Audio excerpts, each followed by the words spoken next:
Tehvandi spordikeskuses algab teisipäeval laskesuusatamise Ibu karikasarja hooaja viimane etapp, kuhu korraldajad ootavad umbes 300 sportlast 35 riigist. Võistluspäevad on alates juba kolmapäevast, on esimesed stardid ja võistlused lõpevad pühapäeval.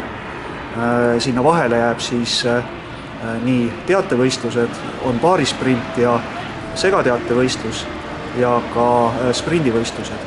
Et põhimõtteliselt on nagu kahel korral sarnased programmid, et kolmapäev, neljapäev on siis sprint ja teatevõistlused ja samamoodi on laupäev sprint ja teatevõistlused pühapäeval. Et selline huvitav programm, et usume, et kõik, kes tulevad ka pealtvaatajana, saavad korraliku laskesuusatamise elamuse. Võistlust korraldava Eesti Laskesuusatamise Föderatsiooni presidendi Aivar Nigoli sõnul saabub Otepää osavõistlusele tavapärasest rohkem sportlasi, sest tegemist on hooaja viimaste sõitudega, kus jagatakse välja ka karikasarja võidutrofeed. Meil on nii-öelda finaaliga siis tegemist, kus jagatakse välja ka parimatele nii-öelda gloobused ehk auhinnad ja selguvad siis hooaja parimad ka selle hooaja kokkuvõttes. Milliseid koondisi nüüd välja tuua, keda kindlasti tasub peale passida? No need on ikkagi teada, et need, kes on tugevad laskesuusariigid, neil on ka sportlasi rohkem ja koondised nii Ibu karikasarjas kui ka maailma karikasarjas on tugevad.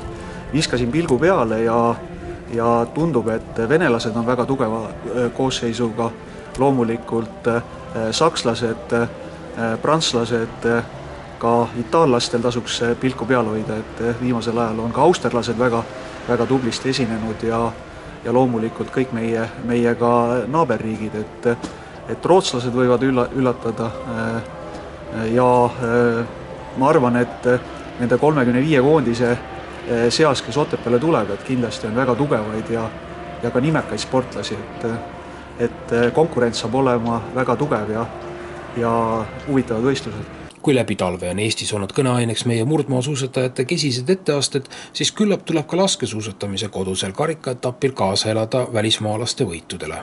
Meil on sellised tiitlivõistlused on juba ära olnud, mis toimusid Austrias Ophilsenis. Loomulikult me alati tahaksime, et meie sportlased oleksid ja esineksid veelgi paremini, aga kui vaadata neid maailma meistrivõistlusi, siis pigem meeste osas meil nii-öelda olid tulemused suhteliselt korralikud.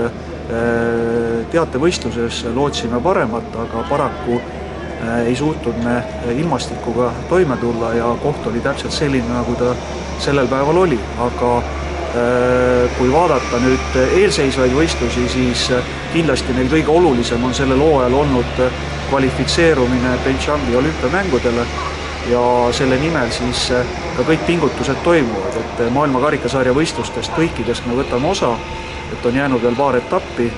Kindlasti on tarvilik kõikidel, nii naistel kui meestel koguda punkte, et maksimaalse koosseisuga kvalifitseeruda olümpiamängudele.